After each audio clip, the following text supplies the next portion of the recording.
There are a couple of words out there that you'll always find paired with competitive card games, and one of the most famous ones is power creep. Just about all the games that you grew up with, all the games that you know and love, eventually do experience power creep, although some experience it more extremely than others. This usually has to do with the rates of cards gradually increasing in value over time. And what I mean by the rate of a card is what you get out of it versus how much it costs. For an example of this in Riftbound, let's take a look at Noxus Hopeful. This is a 4 cost 4 might unit. So for a 4 energy investment, you get 4 might. However, it has the ability to reduce its cost by 2 if you meet a certain condition, so its rate becomes much better when you pay 2 to get 4 might. Now, cheating rates can be fine in card games. In fact, it's one of the only ways to really make card games interesting, because if every card in every color only had a certain amount of might per the amount of energy it costed, or had a certain ability based on how much energy it costed, the game would be extremely boring. However, there are some cards in set 1 that make us scratch our heads a little bit at the fact they were actually released with the first set of the game. So in today's video, I want to talk about those cards. What's up, YouTube? Welcome back to another Riftbound video. In today's video, I want to talk about a set of cards, particularly one from each color, that kind of make you think twice about how they were actually okayed for set 1. There's some really strong cards in set 1, and I want to preface this video by saying this is not in any way, shape, or form a video to call for the banning or errata or anything related to these cards. It is totally fine for there to be strong cards in a card game for a multitude of reasons, and no game will ever be perfectly balanced. And I gotta say, for the most part, I really do enjoy the way Riftbound is balanced. However, I think these cards are just very interesting to talk about from a design perspective. So we're going to generate a discussion around these seemingly insane cards, one per color. And I want to hear in the comments below what you think about these cards. Am I totally off base? Are these cards balanced in some way, shape, or form? Are these cards not as good as I'm making them out to seem? Let's go ahead and start talking about it.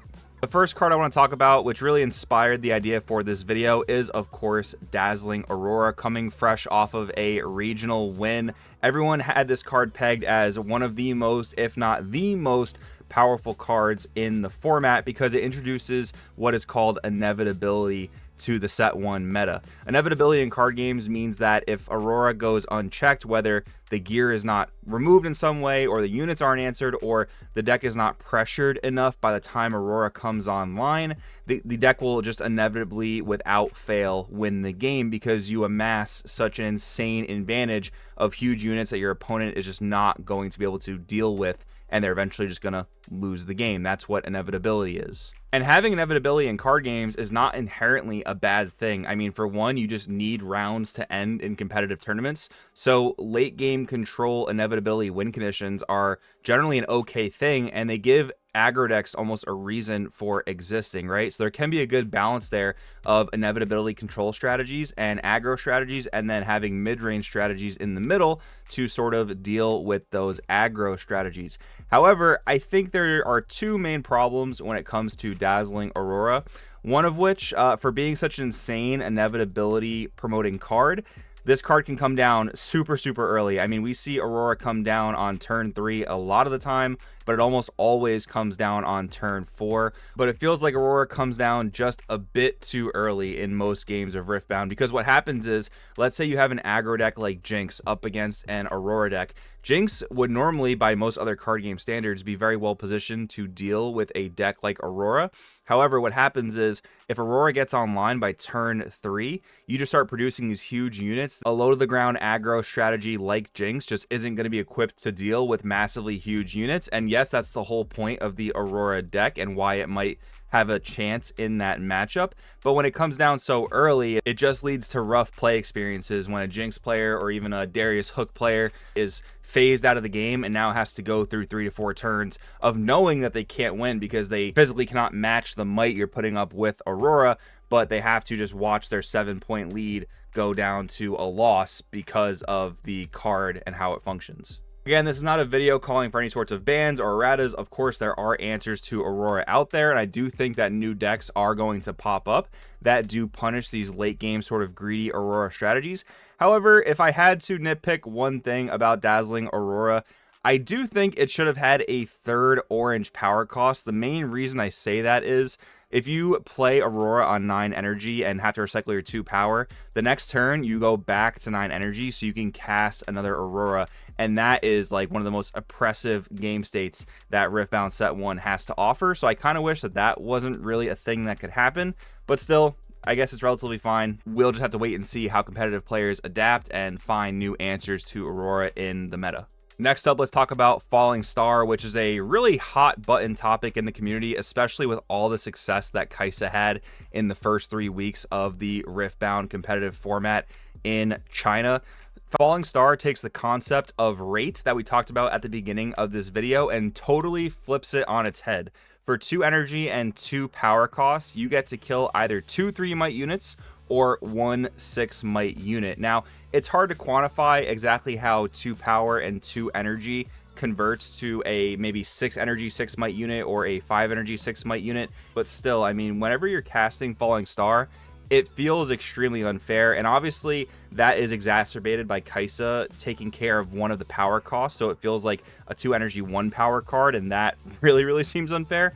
But the thing about Falling Star that a lot of people have pointed out is, like, yes, it is a very strong card, but it costs 2 energy and 2 power. You are technically setting yourself back a turn in terms of rune progression in order to kill your opponent's units. And while that is true, think about it this way. With Falling Star, in many cases, if you're removing 2 units that your opponent played, you're setting yourself back 1 turn to set them back 2 whole turns, because it's 2 units that they probably took 2 turns to play. And especially the fact that it can hit units in base, I think that might have been a slight oversight on the card. I'm not sure. I think if I were to do something to this card, I would probably have made it a 3 energy 2 power cost. I think that the 3 energy added to the 2 power would have almost made it seem like a total cost of 5 on the card to remove 6 might worth of units. That might have felt a little bit better, but at the 2 energy slot, this card feels insanely good. Just one of those cards that makes it hard to believe they released it in Set 1, as is Dazzling Aurora. Speaking of cards that make it hard to believe that they was printed in Set 1, which is the entire point of this video, let's talk about Baited Hook. Now, if you guys saw the early promotional material for Riftbound League of Legends TCG, you may have heard the developers talking about what they call fair and honest Riftbound. I couldn't find the exact video clip of where I saw this, but I know for a fact I did. So if you know what I'm talking about, drop it down in the comments. And again, I gotta say, if every single game was just quote-unquote fair and honest Riftbound, I play a unit, go into a battlefield, you play a unit, go into a battlefield, we do a boring combat, the game would not be very exciting. So I'm not saying the existence of Baited Hook is a bad thing. However, it offers a really different and really powerful, really snowbally playstyle in Riftbound that not a lot of other decks really have access to, and it sheds a whole new light on the term aggro. Now, we haven't seen Baited Hook decks do particularly well in the Chinese regionals, and I think that's probably due to some consistency factors. I mean, the Baited Hook Darius decks seem to be the best version of Baited Hook, but they kind of live or die by the ability to draw the card or not. So again, not saying Baited Hook is unfair by any means. Obviously, it hasn't even done anything in this format quite yet, but just a very interesting card that doesn't look like it sort of fits the mold of Set 1 Origins, but a fun card and a well-designed card with that in mind. Next up, let's talk about Charm. If you guys have been around the channel for any amount of time, you know this one always makes me scratch my head, mostly the fact that it's not Ahri's signature spell. But the real baffling thing about this card is how well it takes advantage of the move mechanic. The movement mechanic in Riftbound is probably the most unique thing about the game, and Charm is just such an efficient 1-cost card at utilizing that mechanic. Generally, when you're casting Charm, it's either going to do one of 2 things. It's going to be a 1-cost removal spell on any unit that you know you can win a combat over when you bring it up to the battlefield that you're already controlling, or it's going to push your opponent's unit out of the battlefield for you to maybe score that one final point or take control of a pivotal battlefield at a moment that you really need to. The card is insanely powerful. In fact, this and Falling Star are the 2 cards that I see players talk about most when they bring up ban list discussions. I could definitely see a world where this card eventually gets hit one day because it's just so efficient at what it does. But If I had to change one thing about Charm, it would just be to make it Ari's signature spell and not really let Master Yi or Lee Sin or any other green deck have access to this powerful card.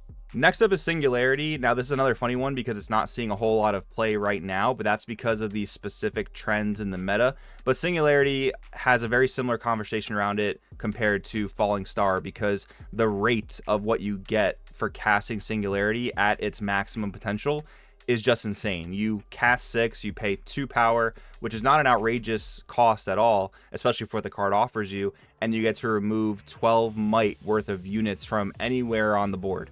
It's an absolutely insane card, and Singularity is probably more often setting your opponent back 2 full turns more so than Falling Star is, because there are many opportunities where Falling Star is just answering a 6 might unit at a very, very low cost, which is a fantastic skill, don't get me wrong, but Singularity is almost always killing 2 units, and it almost certainly took your opponent 2 turns to cast those 2 relatively large units. So just an insane card. Seems really, really strong for set 1, especially when there aren't too many spammy strategies out there, at least that can spam like 6 might or 5 might units. But hey, thank goodness we have cards like Windwall and Mystical Reversal, right? And the final card and color we're talking about in this video is, of course, purple.